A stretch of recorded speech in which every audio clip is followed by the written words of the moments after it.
সময়ের সাথে কেমন দ্রুত বদলে গেল সব কিছু। আমি চাইনি, হয়তো তুমিও চাওনি, কিন্তু এক অমোঘ নিয়মে কেমন সব কিছু ওলটপালট। জীবন বুঝি এরকমই হয়। স্বপ্ন ছোঁয়ার আপ্রাণ চেষ্টা চালিয়ে মুঠো খুলে দেখি সব শূন্য। এখন আর এক কঠিন লড়াইয়ে নেমেছি আমি, মৃত্যুর সাথে পাঞ্জা। হারতে আমি শিখিনি, তাই আবার মুঠো করেছি শক্ত। দু চোখে এঁকেছি স্বপ্ন আবার। নমস্কার, আমার 5 ফোরন ব্লগে আপনাদের সবাইকে স্বাগত। কেমন আছেন আপনারা? আশা করি ভালো আছেন, আমি ভালো আছি। আজকে আপনাদের একটা নতুন স্ন্যাক্স বানিয়ে দেখাবো। আজকে একটু শরীরটাও ঠিক ভালো নেই, আজকে কেমো নিয়ে এসেছি তো একটু মানে শরীরটা টালমাটাল হয়ে আছে। আজকেই কেমো নিয়ে এসেছি, এই দুটো নাগাদ এসেছি তো, কিন্তু এগুলো করছি, একটা করতেই হবে, কিছু তো একটা করতে হবে। তা করছি, একটা স্ন্যাক্স বানিয়ে দেখাচ্ছি। তো দেখুন, এই যে কি করেছি আমি, সেটা কি করতে হবে বলে দিচ্ছি। এই যে আলু সেদ্ধ করে ভেজে রেখেছি আলু, আর আমি একটু মোচা দিয়েছি এর মধ্যে। আপনারা শুধু আলুরই করলে আমি মোচাটা দিয়েছি, তার কারণ হচ্ছে মোচাটা 2-3 দিন হলো এনেছিলাম, তা ওপরটা সে কেমন কালো কালো হয়ে যায় না, সেরকম হয়ে যাচ্ছিলো। আমি সেটা মানে ওই জন্য তার গতি করার জন্যে একটু মোচা সেদ্ধ করে এর মধ্যে মোচা দিয়ে আলু সেদ্ধ দিয়ে মেখেছি, এটা মেখে রেখেছি। আর এখানে পেঁয়াজ কেটে রেখেছি, ছোটো ছোটো পেঁয়াজ আর কাঁচা লঙ্কা কেটে রেখেছি। এটা আদা আর রসুন ঘষে রেখেছি। এখানে লেবু রেখেছি, একটু লেবু দেবো, চাট মশলা যেহেতু আমি দেবো না, একটু লেবুর রস দেবো। তো প্রথমে আমি এটাকে এই যে একটু অল্প সামান্য তেল দিলাম, মানে তেলটা বেশি দেয় না, এর মধ্যে তেলে তো ভাজা হবে জিনিসটা, ওই জন্য তেলটা অল্প দিলাম। আর আমি এমনিতেই তেল কমই নিই। আর তার মধ্যে দিলাম হচ্ছে একটু জিরে,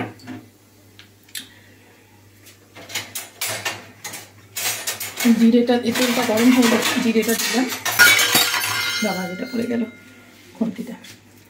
এবার জিরেটা একটু যেই ভাজা হচ্ছে, একটু এই যে কালারটা একটু চেঞ্জ হয়েছে, একটু ব্রাউন যেই হবে, আমি ওর মধ্যে দিয়ে দেবো এই যে কেটে রাখা পেঁয়াজটা, কাঁচা লঙ্কা কাটাটা দিয়ে দেবো।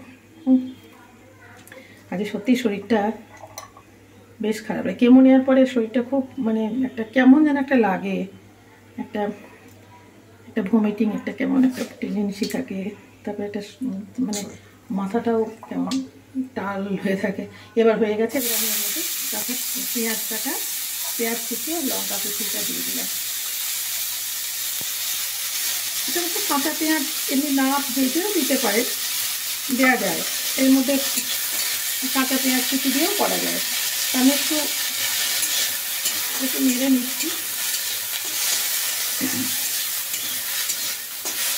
জিনিসটা ভালো হবে। এবার এর মধ্যে আমি দিয়ে দিচ্ছি এই যে গ্রেট করা রসুন আর আদাটা। এটা একটু ইয়ে হবে, ভাজা একটু কালারটা একটু চেঞ্জ হবে, খুব ভাজার তো প্রয়োজন নেই, তবে এটা তো আবার তেলে ভাজাই হবে। এটা একটা খুব সুন্দর একটা স্ন্যাক্স হবে, আশা করি খুব ভালো লাগবে আপনাদের সকলের। এটা খুব বেশি মানে ভাজার প্রয়োজন নেই। এবার এর মধ্যে আমি দিয়ে দেবো একটু জিরে গুঁড়ো দেবো,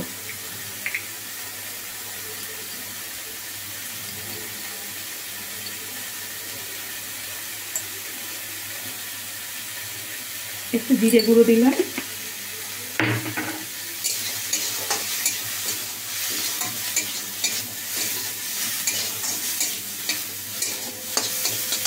একটু ধনে গুঁড়ো দেবো,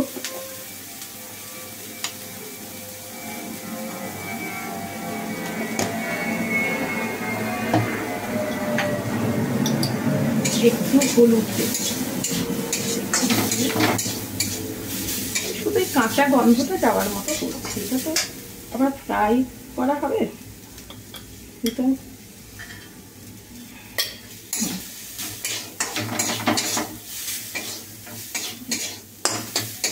এবার এর মধ্যে একটু নুন দেব,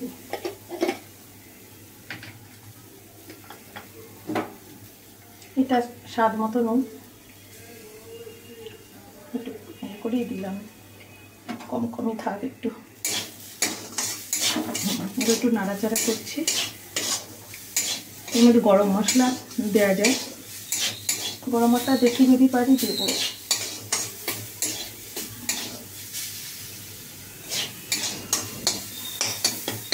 আর এই ইয়েটা একটুখানি নেড়ে নিই, তাহলে একটু ভালো লাগবে সেটা। যে সেদ্ধটা মাখা আছে, সেদ্ধটা এমনি শুধুই মেখে রেখেছি, এর মধ্যে কিছু দিইনি। মোচা কেটে সেদ্ধ করে আর আলু সেদ্ধ করে এটা মাখাই ছিল, শুধু একটু নেড়ে নিলাম।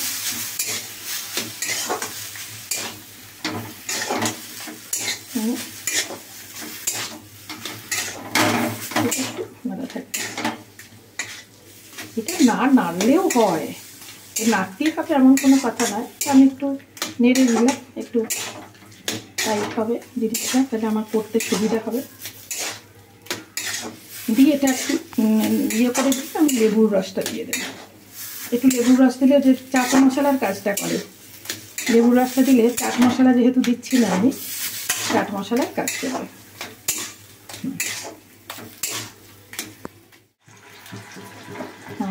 বন্ধুরা আজ কিন্তু আমি যে ইয়েটা স্ন্যাক্সটা দেখাবো, ওটা পাখির বাসা। হ্যাঁ, পাখির বাসার এই ডিমগুলো একটু ভেজে নিচ্ছি, পাখির বাসা হবে। আর এই যে আমি বাসাগুলো একটু তৈরি করে রেখেছি, দেখাচ্ছি আপনাদের করে। হ্যাঁ, আগে এটা ভেজে নিয়ে একটু, তারপরে দেখাচ্ছি।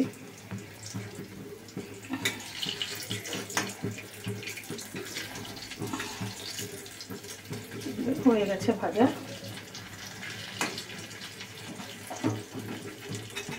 রাখবো কোথায়, এখানে পাশে দিচ্ছি।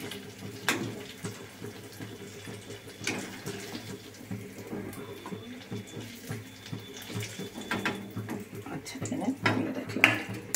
এবার এই যে দেখুন আমি বাসা তৈরি করে রেখেছি, পাখির বাসা তৈরি করে রেখেছি, একটু নরম হয়ে গেছে এটা। এবার আমি এর মধ্যে একটু এই যে এখানে বেসন ইয়ে করে রেখেছি, এর মধ্যে এটা আপনারা দিয়েও দিতে পারেন, ওই যে কর্নফ্লাওয়ারও দিতে পারেন। চারদিকটা আমি ভালো করে এটা লাগিয়ে দিলাম উপর নিচে। এইবার এই যে এখানে রাখা আছে সিমাই রাখা আছে।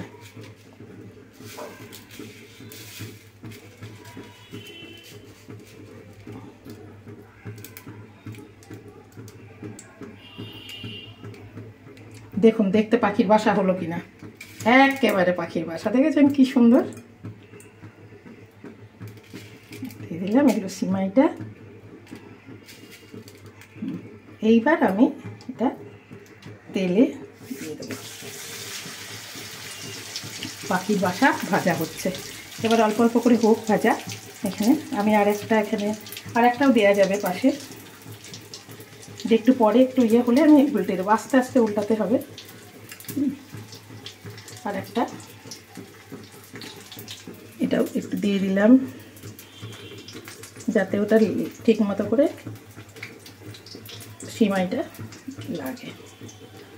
একটু নরম হয়ে গেছে বলে হাতে লেগে যাচ্ছে, আরেকটু ইয়ে করে করলে ভালো হতো।